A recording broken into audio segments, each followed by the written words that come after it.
a few more people have signed in. So I'm just going to do another introduction of who I am and why we're here today. So again, my name is Councilwoman Boucher. For those of you who don't know me, I am recently elected as the Councilwoman of the First Ward. If you live in Camden, you may not know the neighborhoods that the First Ward are comprised of.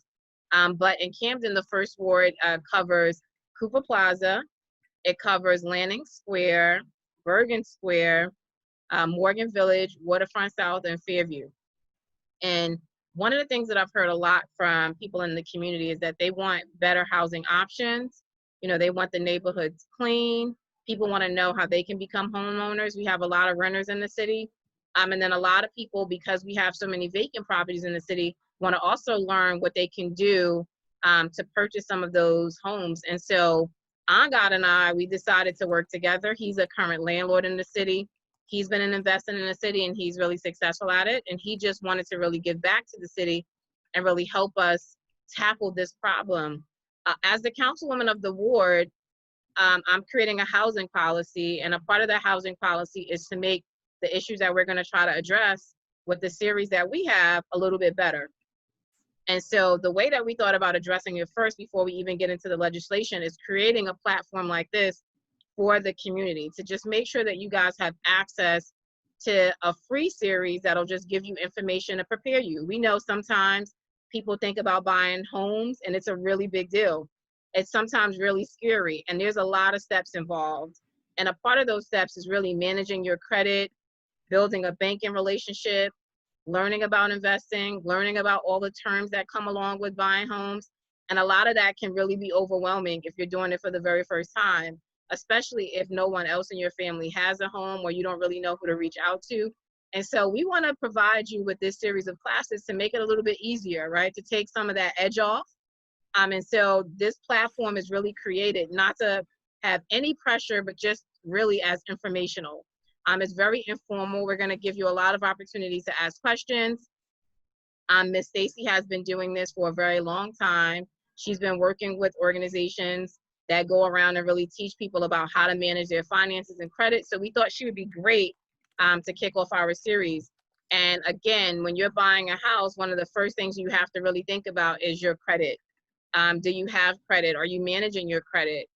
What is on your credit report? Those are the things that will be key and pivotal in buying a home. And so we're going to really jump into that as soon as she gets back. I know there's been a little bit of technical difficulties with her and she's ready to get on. So I'm just going to check with her really quickly. All right. So I think we're able to get it done. So we just added her as a panelist and it looks like we're back.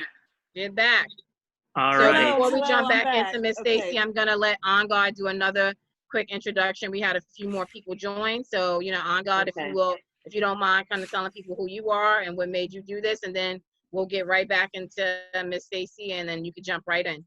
Wonderful. Thanks everyone first for being here. I know it's a summer night and yes, we're all locked up for quarantine, but there is a lot of things you could be doing on your Thursday night. So we're glad you're with us. And a bit about my background. I started investing in Camden 4 years ago and started with one house. And we've built up a portfolio of about 100 properties now. And the goal that we've had for a while is to really start encouraging home ownership. And we believe really strongly that everyone should be given the opportunity to own their own home if they can do it, because it's the bedrock of your financial future. And we see this all the time. People spend $1,000, $1,100, $1,200 a month on rent when their mortgage could be $500 a month, and they would end up owning the house after 30 years. And see, that becomes an asset that you could use to retire. So we think it's really important that people learn about the steps of being a homeowner, because many times if you didn't have family members that were homeowners, it might be like a foreign concept or a scary concept. So our goal through this speaker series is to make it friendly and easy and answer any questions you may have. So don't want to bore you guys too much. So I'm going to pass it on to Stacey, who is our special guest for tonight. Ms. Pierce, you want to lead it off? Good evening, everyone. I appreciate you all taking the time to start minding your business if you have not already. My name is Stacey Pierce. and I am a financial educator. I'm a financial literacy coach. And so it's my job to help yourself and help you reach your financial goals by creating and maintaining a healthy relationship with your finances.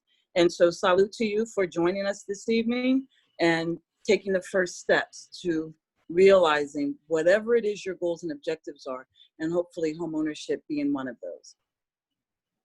All right, so we're going to kick it off. Let's get to the first slide. Okay, so minding your business, part of it is we're going to go through some of the rules of financial engagement, and we're going to talk about the importance of giving each dollar a purpose. Once you see that each of your dollars has a role and a purpose, it helps you to stay on point. It helps you to stay focused and stay on track to achieving your goals and objectives.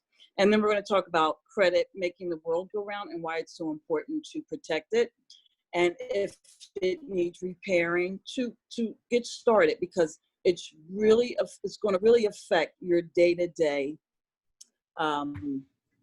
activities and access as a consumer. And then we're going to talk about saving being fundamental, and about your role being here today to encourage, to empower, and to educate those that are around you, those that are in your circle, whether they're family, friends, colleagues, or people that you're in a social group with, and then focusing on your future. So let's get started.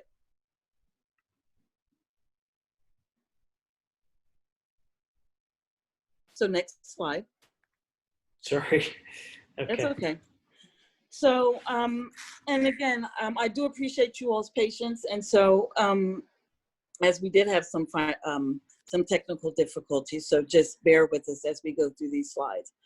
So some of the things that you want to consider when you're engaging your finances are these rules. You should have a plan. And that plan is because everyone's journeys are going to be different. And so your plan is going to be different. And so your action plan is very important to helping you navigate through this process of money management, credit repair, and maintenance.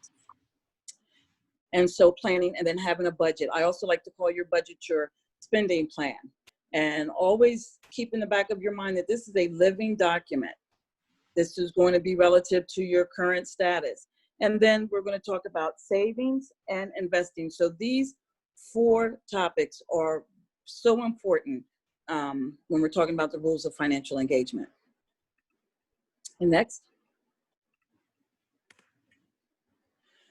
So the plan. When we're talking, and if at any time you have a question, please feel free to raise your hand, and I will pause and give you the opportunity to ask questions. So when we're talking about planning, pen and paper, grab a pen and a notebook and start jotting down, like, what are your plans? What results do you desire, you envision in your future that you're committed to achieve? And what steps are you willing to take to achieve your goals? And the plan, and then once you do this, you're going to write out your objectives carefully, because they will be responsible for how you set your goals. And so it's just very important to sit down and become one, because this is a process. And so please know that this is not a quick fix, and I don't subscribe to quick fixes. So in this plan, you want to figure out what your objectives are, and you need to plan them carefully. So for instance, one of your plans would be, one of your objectives, would be home ownership.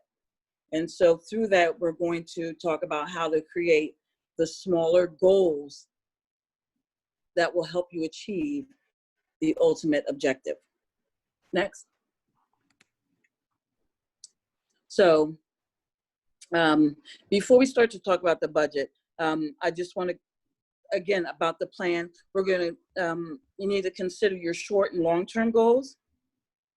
And any sort of, whether it's paying off debt, which is the short term, and again, the long term being the home ownership. But the most important part of this is to have a budget, to have a spending plan. And again, this spending plan initially is going to focus on your income, your savings, and your monthly expenses. We're not even touching on those items that are on your credit report. So we're going to chew this elephant one bite at a time, not eating the entire elephant all at once. So when you're talking about your budget, and if you have a partner or your children, encourage them to be a part of this process.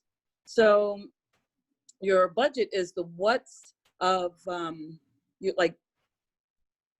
what are you going to do with your money each month? And again, this is also known as a spending plan. And so you want to think about what is your total net income? And even though when you're going to a lender, they're going to talk to you about your gross. When you're talking about creating your budget, it's going to be specific to your net income because that's what you're actually working with. And then you want to think about in that budget what you're going to commit to save.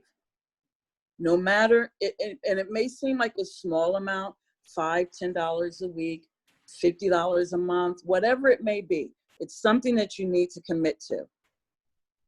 And then what are your monthly expenses? Now, your monthly expenses, of course, include everything from your rent, your insurance, your car note, your phone bill, cable, all those bills that come in that you're responsible for on a monthly basis. Now, some of these items are also on your credit report, but I'm talking about active debt, nothing that's in collections, okay? And then down the road, once you've gotten a working budget, you're going to add your debt. And then what are your methods of payment? Do you make your own payments? Do you have auto pay? These are other things that you're going to consider when you're creating your budget. Next slide. Any We're going to questions? open it up for questions. Mm-hmm. Let's see.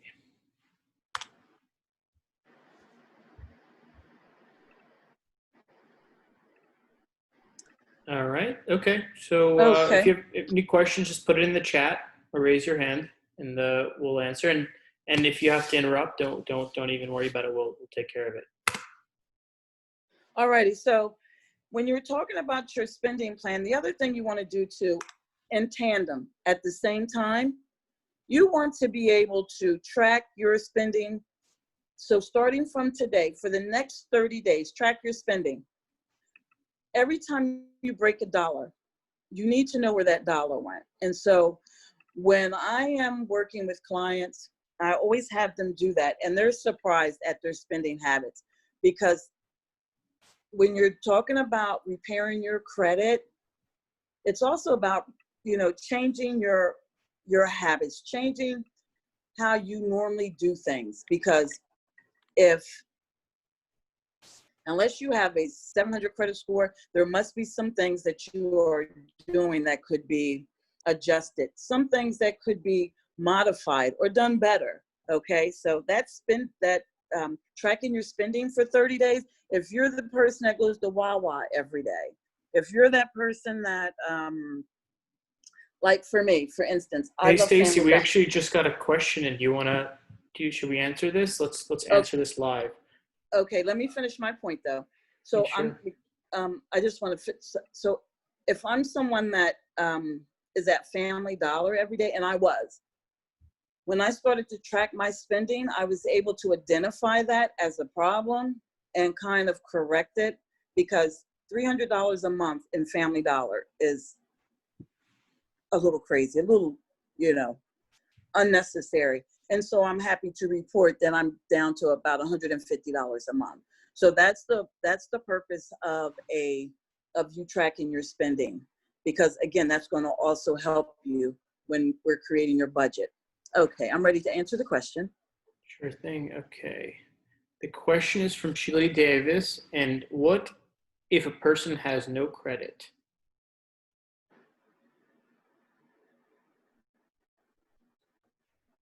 If a person has no credit,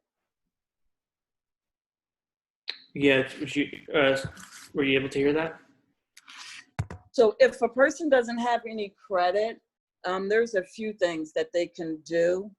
They still want to maintain a budget, but they want to look into, there's so many apps that are out here. I encourage the use of the Self app, and it has a dual purpose. And I do not get any kickback from Self, so let me say that first.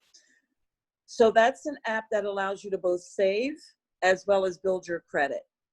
And so it has increments of $25, $35, $50, and it's done through auto pay. It is done based on where you're comfortable. And so because it looks like you're paying, it looks like a loan on your credit report, actually.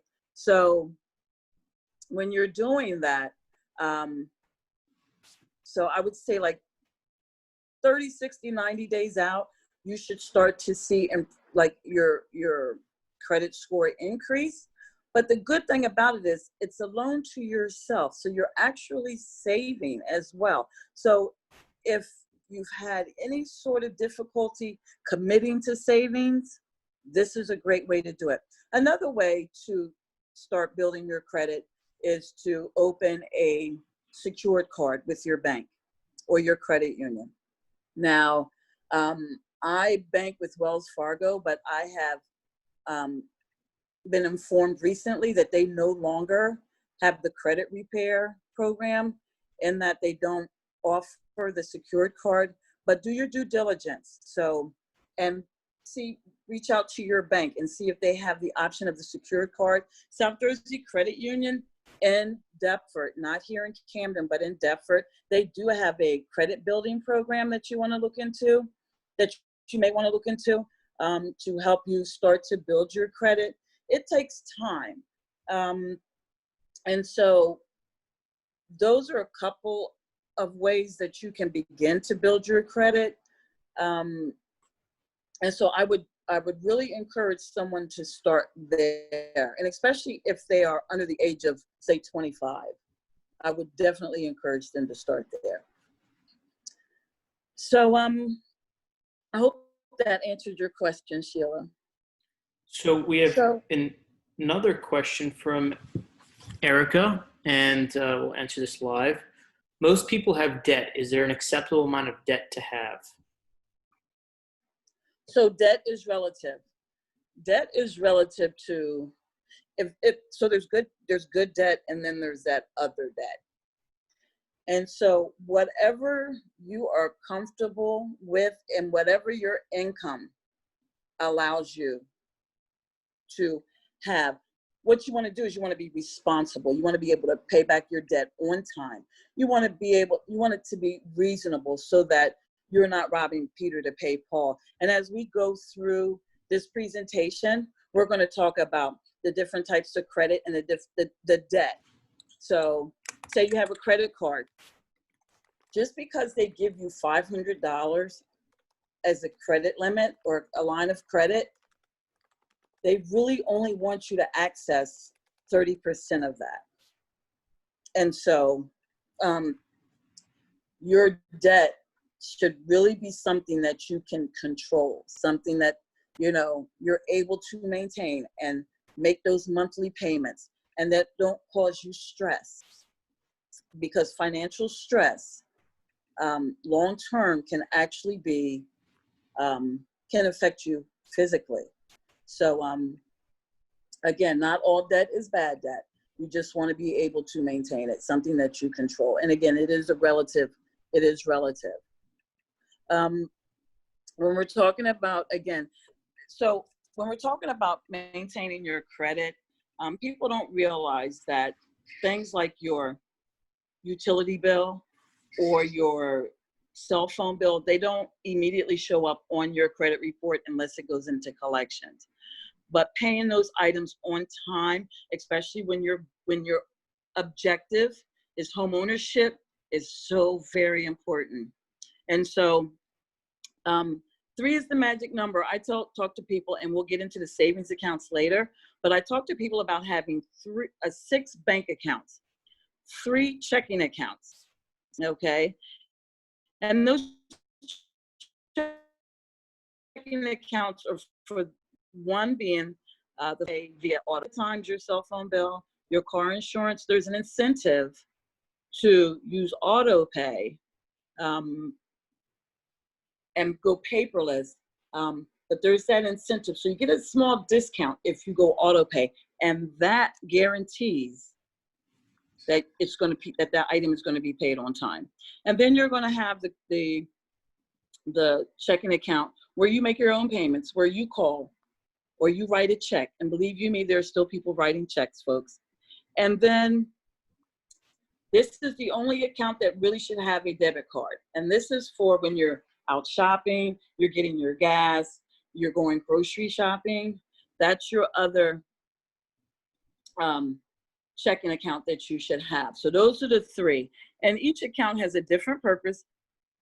And again, and this is about money management. And I really, now you may not necessarily need all 3 of these checking accounts. These are really for people that are struggling to pay their bills on time, living paycheck to paycheck, and need a tool that will help them to manage their funds.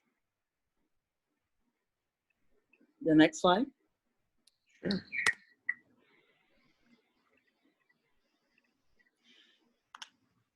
Okay, and so a part of your plan to getting your finances in order is to save. And so I cannot encourage you, again, this is like really the cornerstone of all that you do with money management.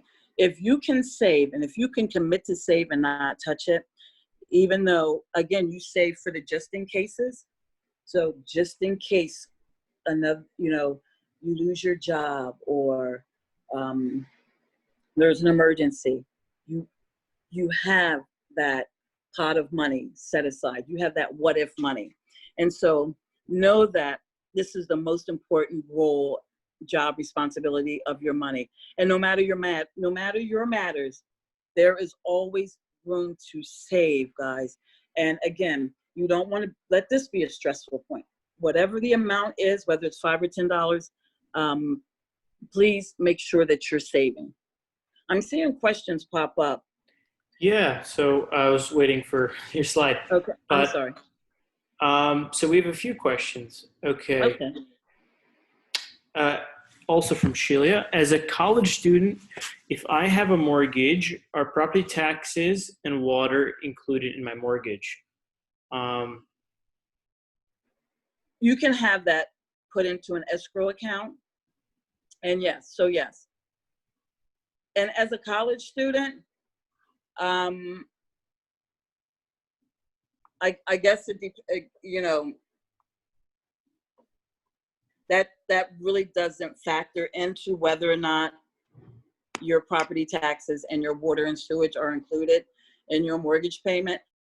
We will be joined by Dottie Sanders from Fulton Mortgage in the near future on this series, and she will go into full detail about what you can include and what you should include in your mortgage payment, and that's one of them. So your principal, interest, tax, insurance, those items should be included in your mortgage payment because it just makes life easier. Great. And then from Lorenz, we have, does maintaining multiple credit cards raise your credit score faster? It could, as long as you're paying them on time and as long as you are keeping them below the 30% usage. And so when we get into that, what makes up your credit report, you're going to see the importance of that credit. Of you're paying those items on time. And again, for keeping that your usage under 30%. So again, the young lady is that thing. It's about maintaining them, paying them on time, and not being frivolous with how you're using your credit cards. If you can pay cash, pay cash. But again, they're a luxury credit cards. They are not a right. They are a benefit to those people who have shown responsibility with their finances. So you just want to keep that going. And so you can have multiple credit cards. But here's the thing too, when it comes to home ownership, when they talk to debt, your debt to income ratio, you don't want to have so much debt that they're wondering about your ability to take on a mortgage because you've got all this other debt. So you just want to keep that in the back of your head. 1 or 2 good solid credit cards with a decent credit line of credit, they should suffice. Okay, and then the last question from Marcy. Do all lenders look for the same things on your credit? That's a very good question. So most lenders look for the same thing. And right now, during COVID, because the interest rates have decreased substantially, the credit scores, unfortunately, those requirements have increased. And so before, where you could get an FHA loan, or you could go to a traditional mortgage house and you could get a loan with a 620 credit score, now it's at 660. So, but that's not across the board. Again, when you go into home ownership, there's a checklist that you should have. And you should be looking at closing cost assistance programs with that lender. You should be looking at how, if you're able to bundle grants and other incentives. You should be looking at just what it is like and what their credit scores are and whether or not they have first-time home buyers assistance. So there's a checklist that you should have where you put the lender and then all the different incentives and just checking off who has what. And so that's part of the beginning process of home ownership and what lenders are looking for. Because again, they're not all looking for the same thing and they're not all offering the same thing, the same home ownership products. Okay, and we got a few more questions in. Stacey, do you want to go through the slides and get these on the back end? Or Yeah, do you want to? yeah. Okay. Yeah, okay. So we're going to get to them, but just let's go through the slides first. All right, cool. Okay.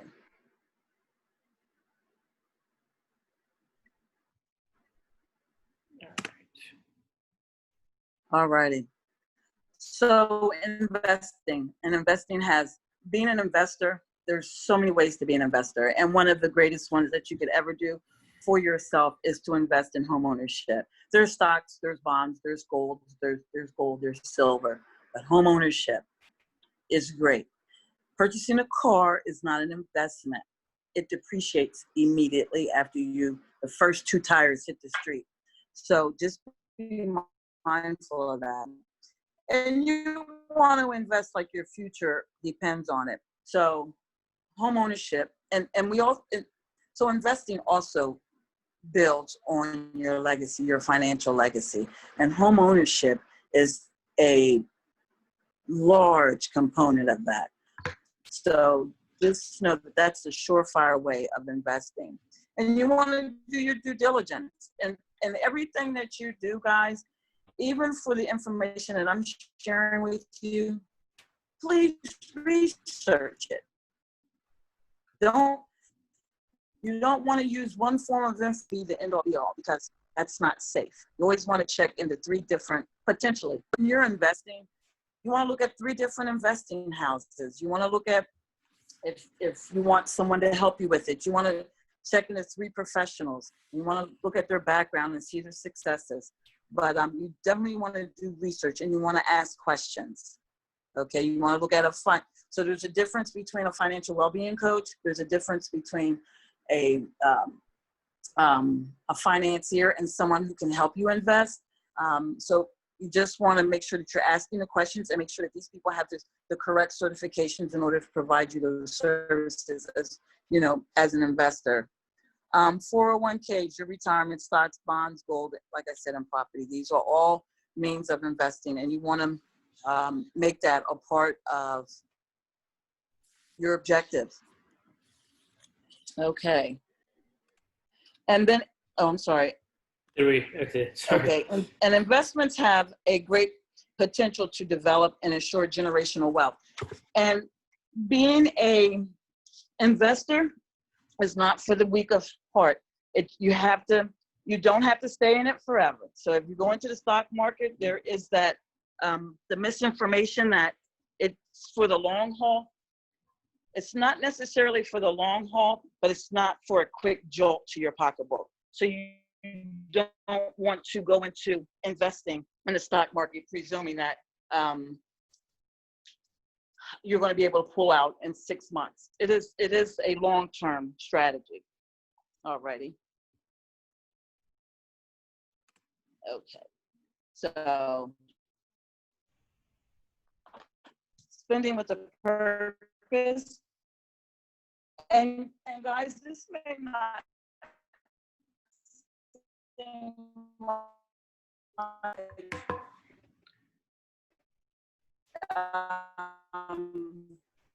well, it should seem like important steps to homeownership, because you want to take these habits, the good habits that you're developing owner. This is a process. So you want to spend with the purpose. Each time you engage a dollar bill or coin from your income, it needs to have a purpose. Whether it's building your savings, helping you maintain your living expenses, addressing your debt, which is those items that are on your credit. Each dollar should allow for a better quote. And that's just stressors of you want to get those new pair of shoes. But you want to spend with the purpose. And when you're saving, that's also, we can think of that as a means of spending, because you're taking that money and you're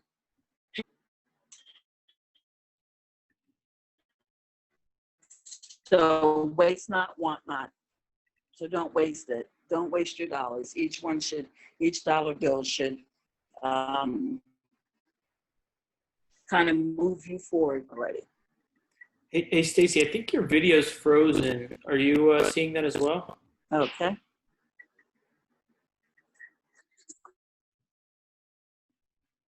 Hold on.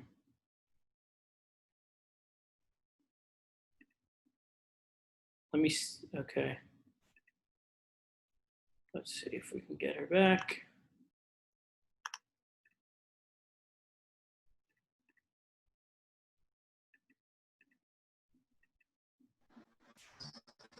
All right, perfect. You're back. Hello? Yes. Okay, we had you as a robot for the last couple minutes, but all right, let's go back. The spending with a purpose. Okay. Are there any questions? We have 3. Okay. First from Anonymous, and they're wondering, is it true if you close a credit card, does it take a hit to your credit score? Yes, it does. You want to, if you have a 0 balance on a credit card, let that creditor close it due to lack of activity. You don't want to close it. So yes, there is a ding on your credit report. Okay. Next, from Carlos, is buying a house from a nonprofit different than buying a regular house? So purchasing a home from a nonprofit, unless it is like Habitat for Humanity where you're using sweat equity, there's really not much difference. So if you purchase a HUD home, then you need to go to a first-time home buyer program. And there are quite a few here in this city, and they're looking for that certificate.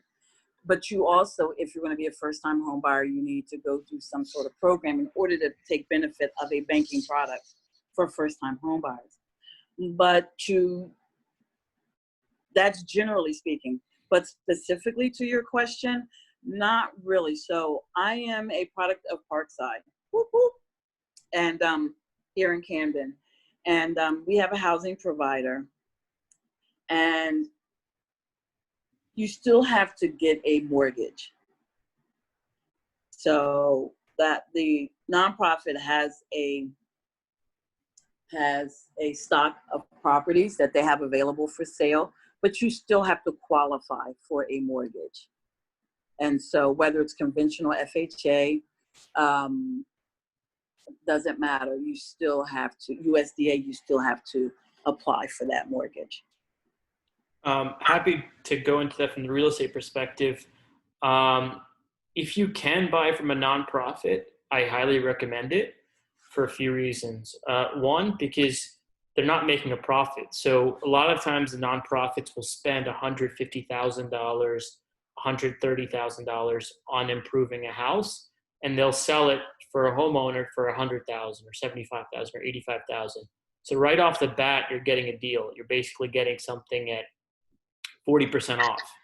So I would much prefer to buy a house from a nonprofit because they had licensed people doing all the work. Generally, not guaranteed, but generally from what I've seen, they do a gut renovation, meaning most of the times every single thing you touch will be brand new, generally. And one downside, though, from buying from a nonprofit, and this is, again, every case is unique, but I know they do sometimes what's called a deed restriction. And that means that you may have to be in the house for a certain number of years, or you can't sell it for full market value. So definitely when you are buying a house from a nonprofit, speak to your title company, speak to your attorney, speak to your real estate agent, and ask them if there's a deed restriction and what that means for you.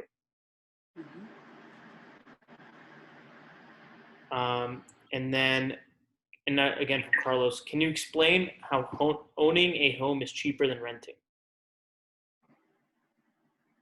Well, again, it depends on a few factors. One is what type of property you're in. But the thing is that you are building equity when you are paying a mortgage. And so sometimes your rent is identical to a mortgage payment, but depending on where you're living, payment could be substantially.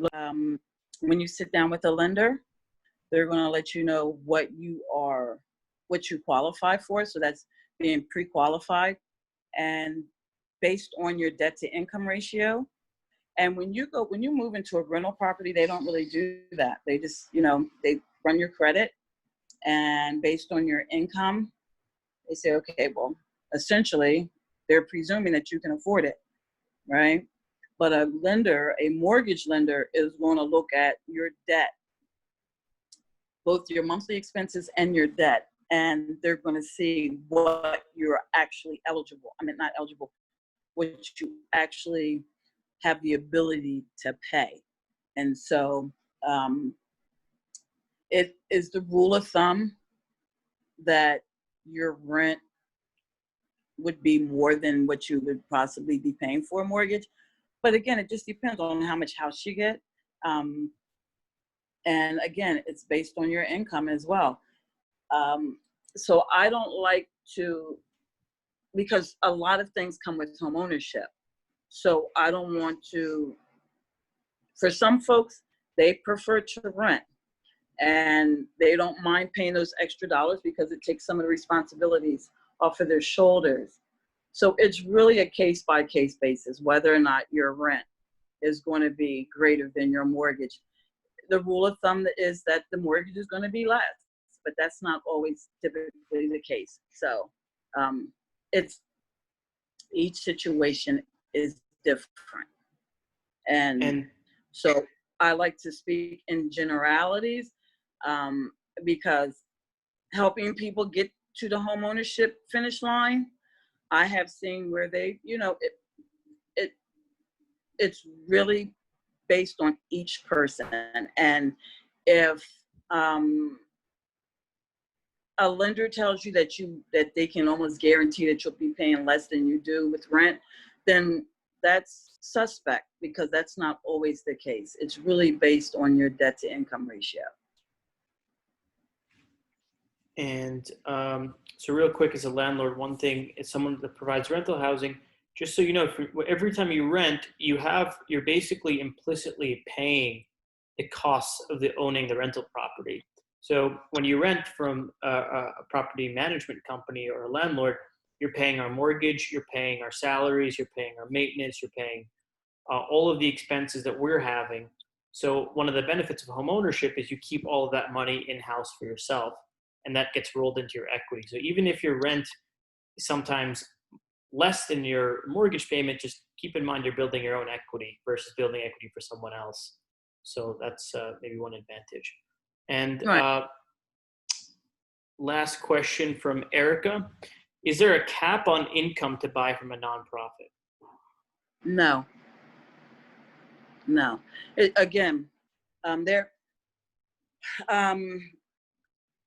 because when you're purchasing from a nonprofit organization, they're not the ones that are securing the mortgage for you. So you just want to be mindful of that. So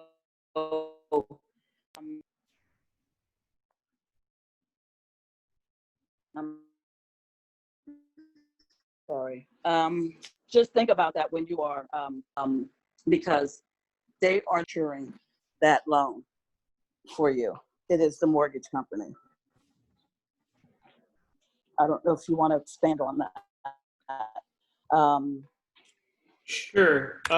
So I've seen all types of things when it comes to nonprofits. If there is a deed restriction, there sometimes is an income cap for that particular property.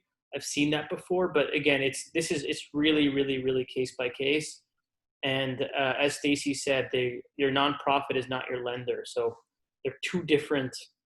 One person is the nonprofit is selling you the property, but then your lender is really giving you the money to do so. So two different forces at play here. Okay. All right. Anything else you'd like to add, Stacey, or should we go to the next slide? Next slide. Okay, next slide it is.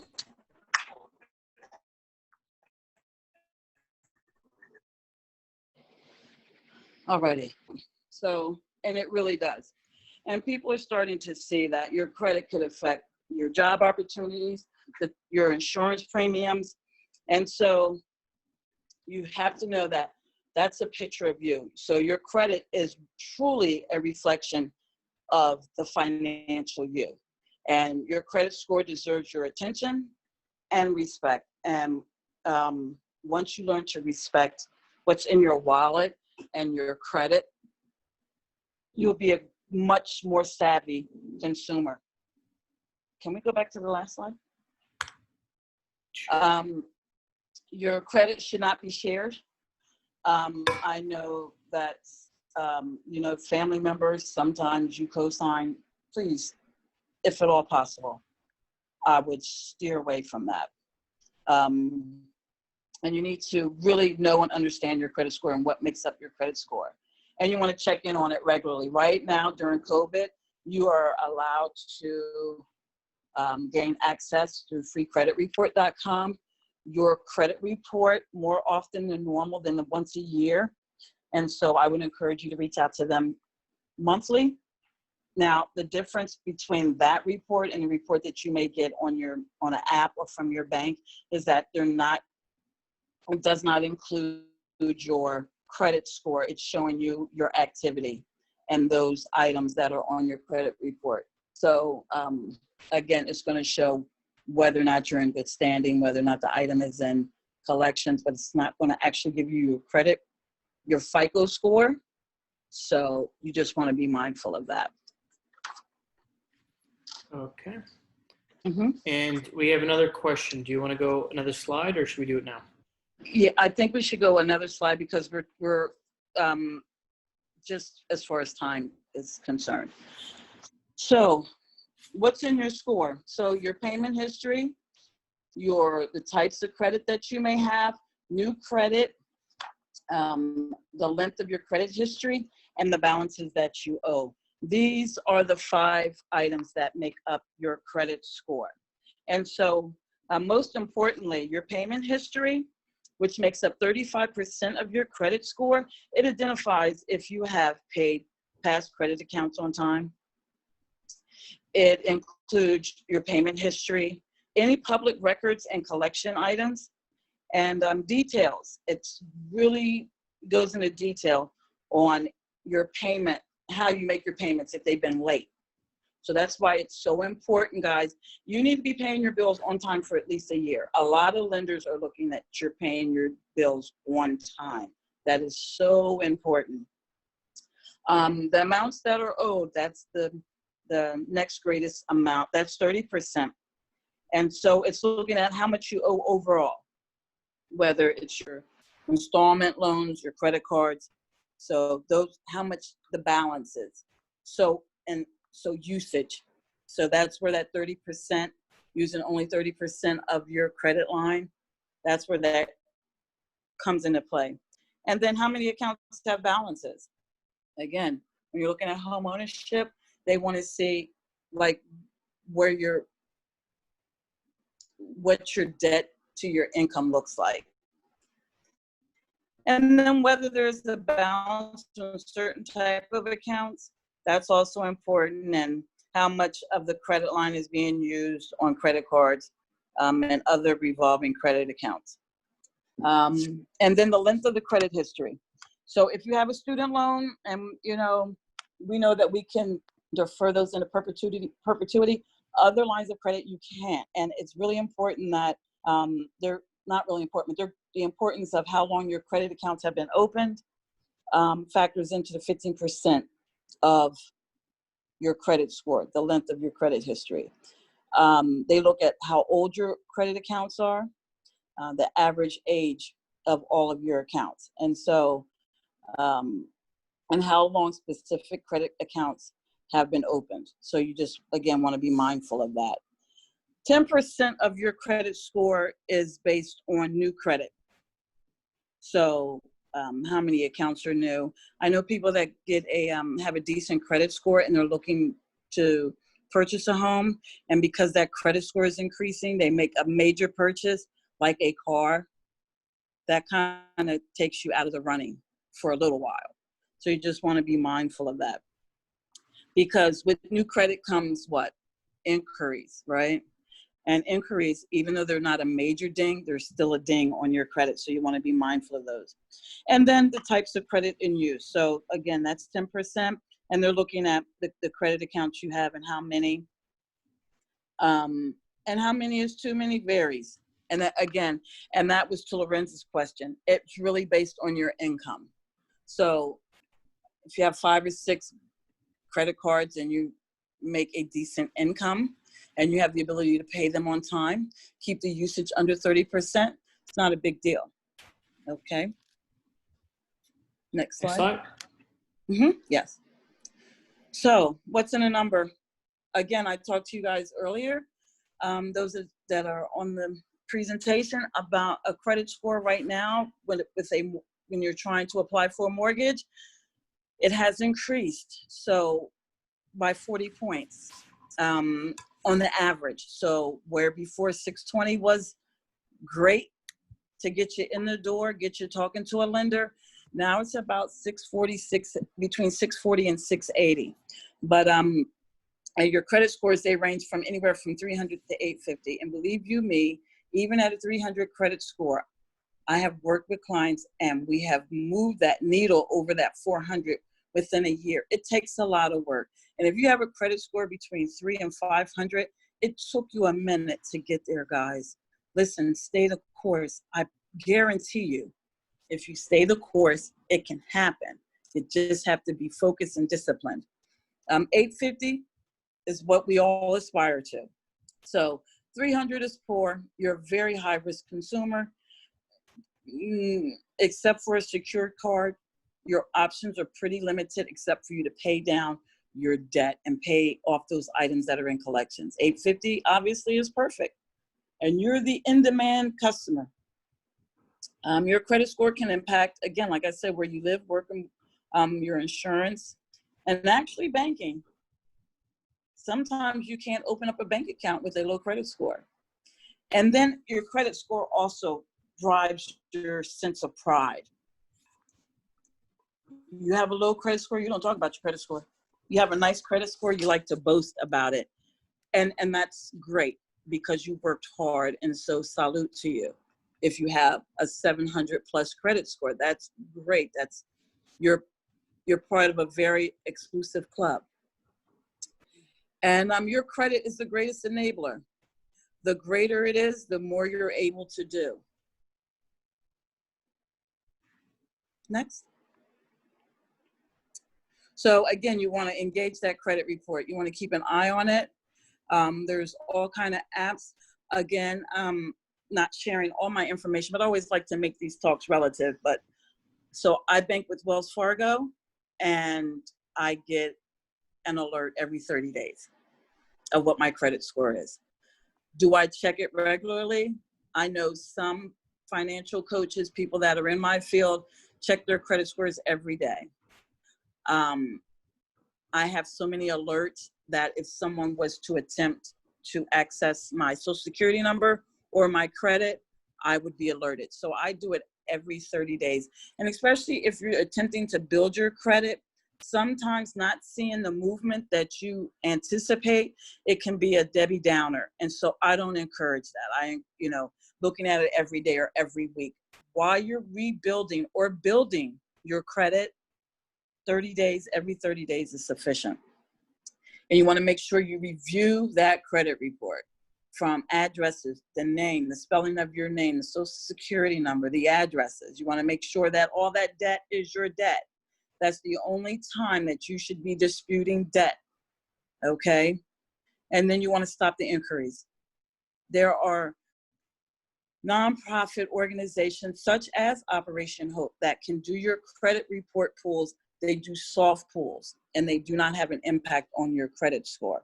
So they are available. There are coaches in the area. I am no longer with Operation Hope, but I would encourage you to reach out to a coach that's in the area, or again, do your research and see about nonprofit agencies that provide this service.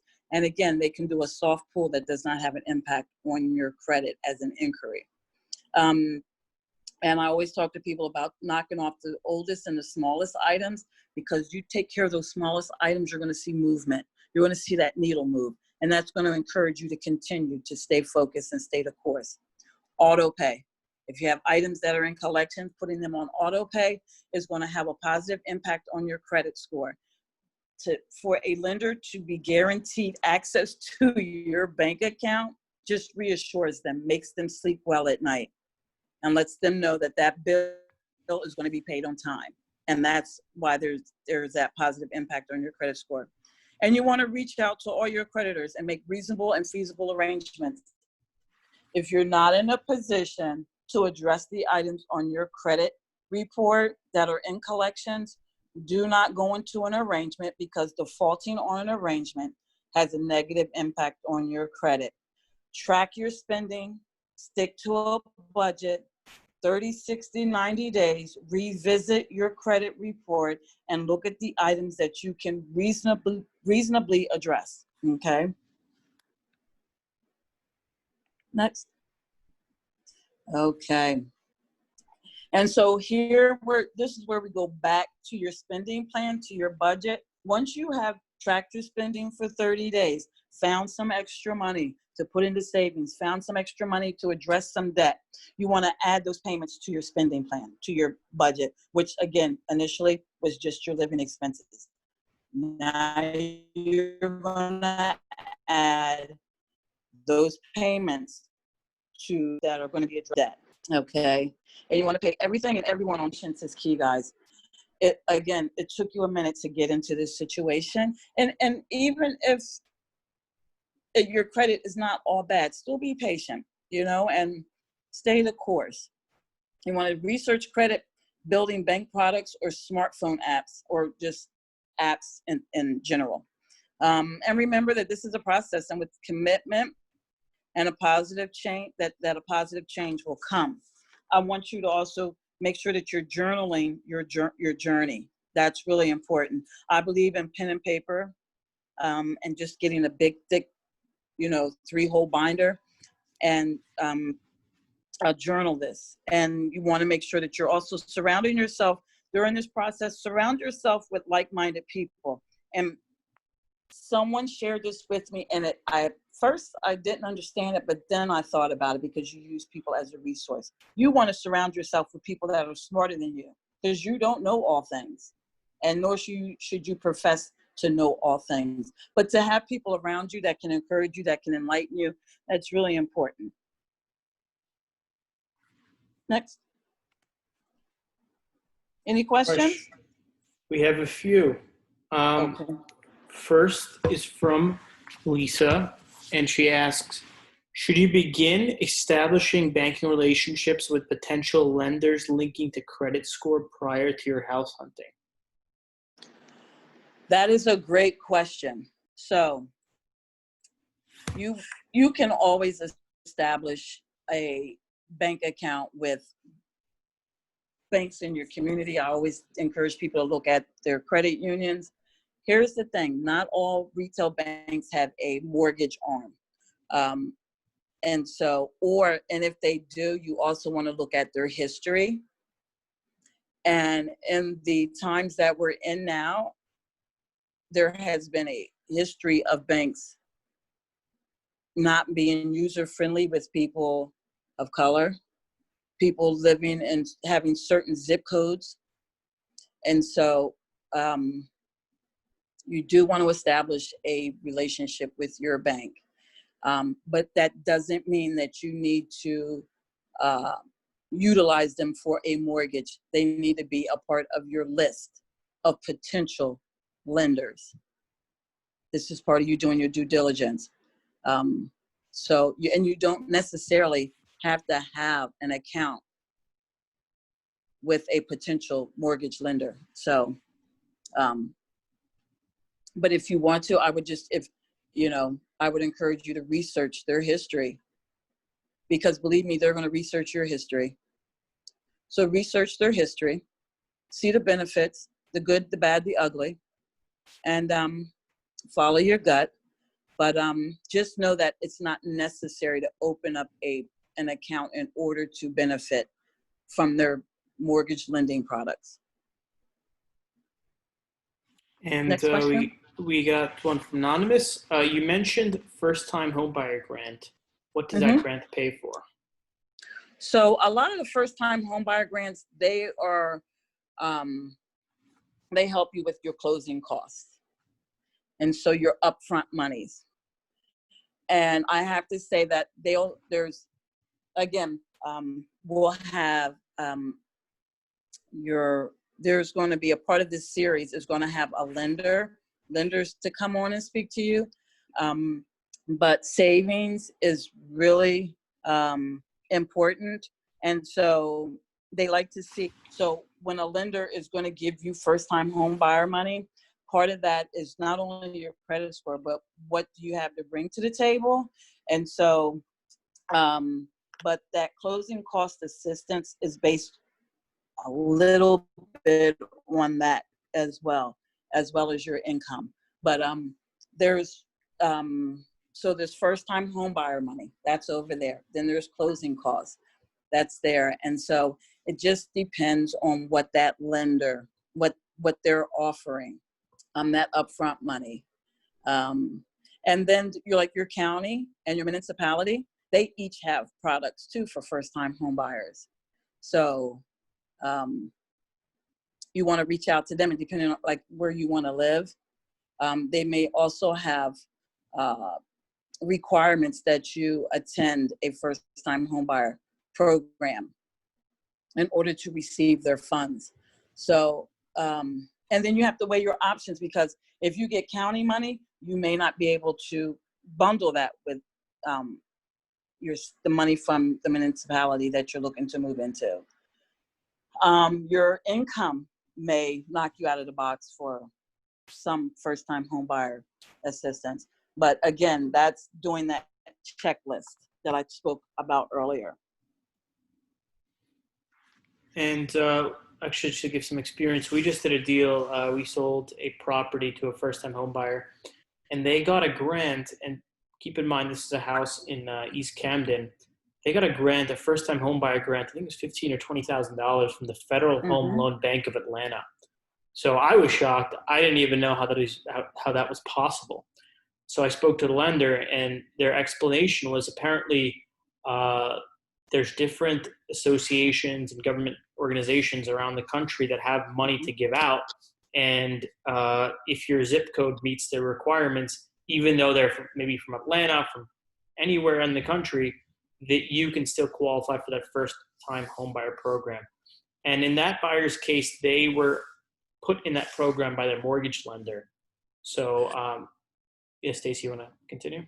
And that's really, really, really important, guys, because you are, especially as a first-time home buyer, look to your lender and look to your realtor to kind of expose you to those programs that you may not even think about researching, okay? And even reaching out to your municipality and your county housing services, they should be able to direct you and also help to inform you. They may not have those items available, but inform you of those things that are, those products that are available. So that's really, really important. I'm glad you brought that up, because your lender, they're aware of grants that you may be eligible for that they can bundle with their assistance. So again, and I'm not touting one bank, but this is the mortgage company that I worked with. So like Fulton has CCAP money, which is closing cost assistance. It's their closing cost assistance program. So you want to make sure that you ask all those lenders that you reach out to, what do you have for me? Now, you don't want them to pull your credit, because they're going to, once you start asking questions, they're going to want to pull your credit. Don't allow that. They have the ability to answer your questions without tapping into your credit score. So, you know, you want to have a list of questions, but this is a fact-finding mission. That's how you promote yourself. Okay, let's get the other slides. All righty. So saving is fundamental. And guys, I can't, you know, I have clients now that, well, I have clients that were part of Operation Hope, and I have new clients that have never saved, and building their credit and building their savings, it's the same level of excitement and pride. And so you have to look at your savings as a financial safety net. And it must be a priority. And the first action when your income comes in, it should be the first thing that you do is pay yourself. Think of it as paying yourself, okay? And it must be included with your income and then your savings, what you're going to be putting into your savings, and then all your other expenses fall underneath of that title. And again, there's no minimum or maximum, and you want to think about short and long-term savings. What are you doing? Why are you saving? What are you saving for? But there's no, the importance is to save every pay, right? It's not about how much you save. It's about the commitment to save. That's really important, guys. And then as you can throw a couple of extra dollars in. I tell people, did you get the stimulus? If you got the stimulus and you're still gainfully employed, you should be taking that stimulus and building a savings with that. Next. And so we talked about the 3 checking accounts, right? Now, you may not need 3 checking accounts, but guys, please think about these 3 savings accounts, okay? And because you want to separate your savings. Again, giving each account a purpose, giving each dollar a purpose. And so you have long-term savings. This should be more than $5,000, and this is for loss of life, limb, or job, right? How many of us wish we would have had a savings account once this dreaded COVID kicked in, right? And that's why it's important that if you're getting that stimulus, you want to begin to prepare for the next whatever. And then you have the short-term savings, which is 1,000 to 5,000. That's for those minor emergencies like car repair, new air conditioner. It's been hot as blazes, and you know, if you have that short-term savings, you pull from that and you go get that air conditioner while it's on sale for $250. And then you have the event or non-essential savings. That's for the holidays, for your birthdays, for that new pair of shoes, for the vacation. If you're going, and none of those accounts should have a debit card, except for maybe the non-essential savings. And that's the only one that should have a debit card. And that one is going to fluctuate. You're going to pull from that probably more often than not. The other ones, you should be putting money in their regular, the other two accounts, and stay true to them. So those 3 savings accounts, I would encourage you guys, everyone on this Zoom, to please consider 3 different savings accounts. And if you want to do more, that's great. All right. And again, no matter your financial matters, there's always room to save, guys. There's just always room to save. And with each milestone, with each savings account that you open, with each debt that you pay off, celebrate by keeping the momentum going. Celebrate, high five yourself, whatever it is. You want to celebrate these milestones, and you want each day reassure yourself that it's a great day to do great things with your finances. Alrighty. And then, like I said, each one of you guys that are on here, you should be encouraging someone that's in your inner circle. And you want to share, inform, engage, educate someone in your life about the necessity and benefits of financial control, savings, debt management, budgeting, and investing. And again, surround yourself with people who are minding their business. Home ownership is a major task, and you don't want to enter into that lightly. And so today, again, salute to those of you that are on this Zoom, because these are the first steps, and I'm hoping that I have touched a part of you that's going to ignite some action. You can start it tomorrow.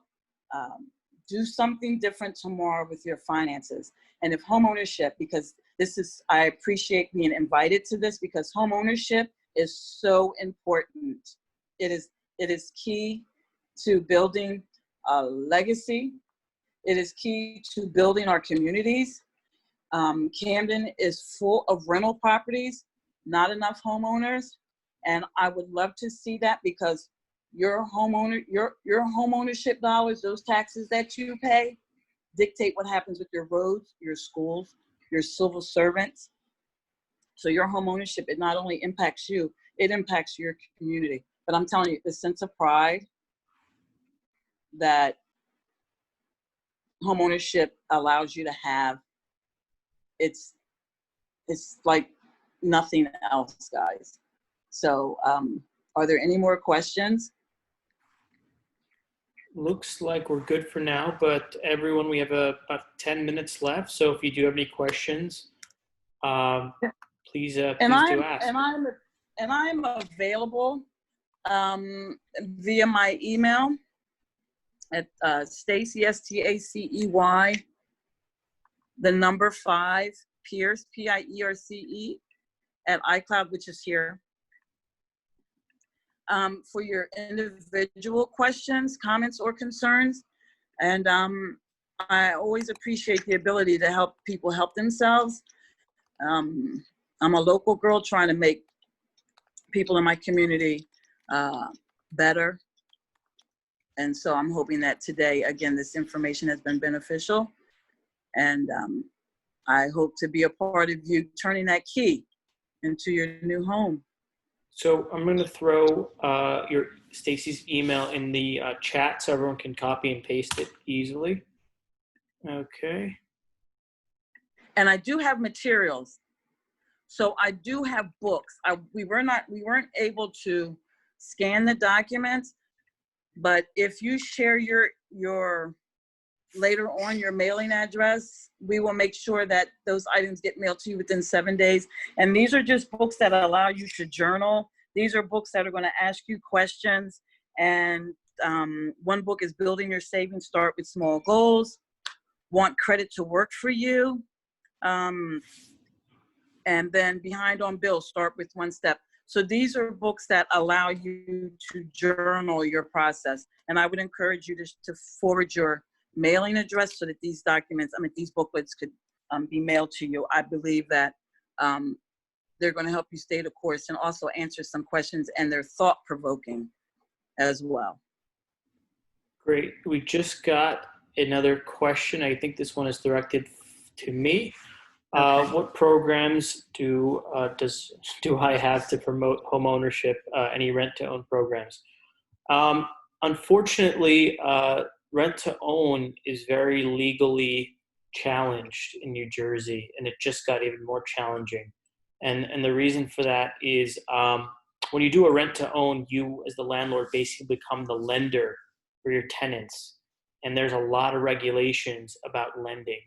And I think as of last year, you're not legally allowed to lend to individuals unless you're a licensed lender, which is a very long process and expensive to get the licensing requirements and a lot of regulation.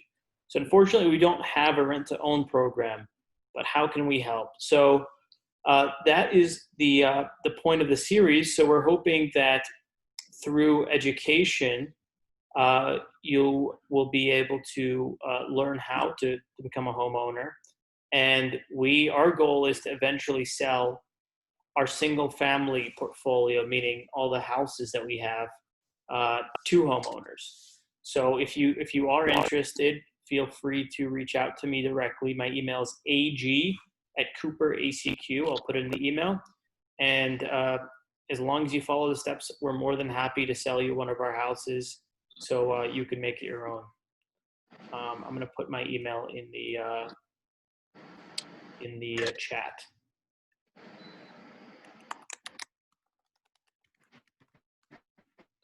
And Shanika, would you like to come on for some closing thoughts? Sure. Well, first, I want to thank everybody who took the time to participate today. This was a great session. It was extremely informative. Stacey, thank you for all the information that you shared with us today. Again, I agree with you in regards to getting your credit together. This is a first step in thinking about getting a house. And she gave us so many good things to take away. I think that, we will send out an email. We will send out the video to everyone who signs up and make sure that we can reshare it in case you need to look at it again. But she definitely gave us some big takeaways, which was if you can open a savings account, please do, to make a plan a spend down plan for your debt.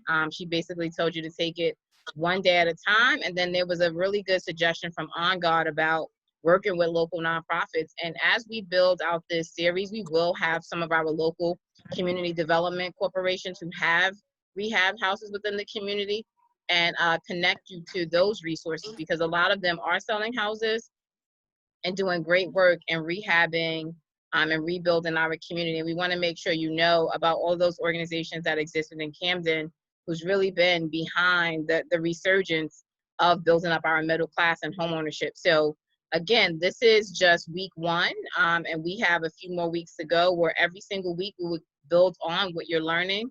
And like I said, I'm just so happy to get this started. I'm happy that I'm able to partner with On God. As you saw today, he is a wealth of information. And Stacey, thank you for kicking off our series. You gave such great information, and thank you again for being a Camden girl and giving back to the community. We really appreciate you today. Absolutely. Thank you for inviting me.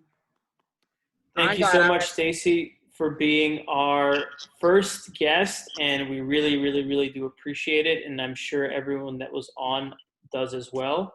And to everyone that's still with us, thank you for coming tonight. And we ask one thing of you, and that's to share.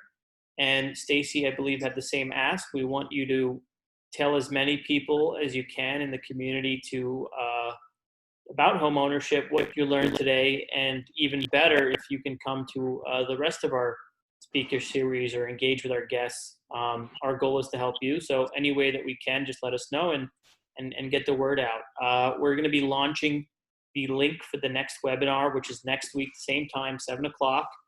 And that'll be live as of tomorrow. And this YouTube, we're going to turn this into a YouTube video. We'll make that live as well. So it'll live for eternity in the internet. So you guys can share that with whoever you'd like. And if you have any suggestions for us, please do let us know. It's our first week, so we're very open to feedback. And Stacey, would you like to sign us off?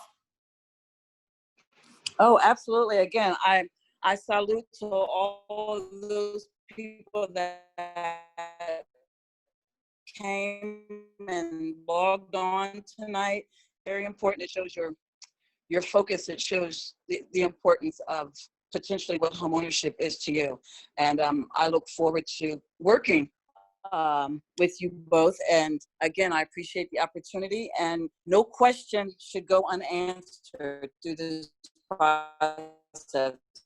So if at any point to reach out, and I will definitely make myself available and will share, because I really believe that this type of educating is so necessary and valuable, and to offer it at no cost is just essential. And I really appreciate being a part of this movement here in the city, because Camden rocks, guys.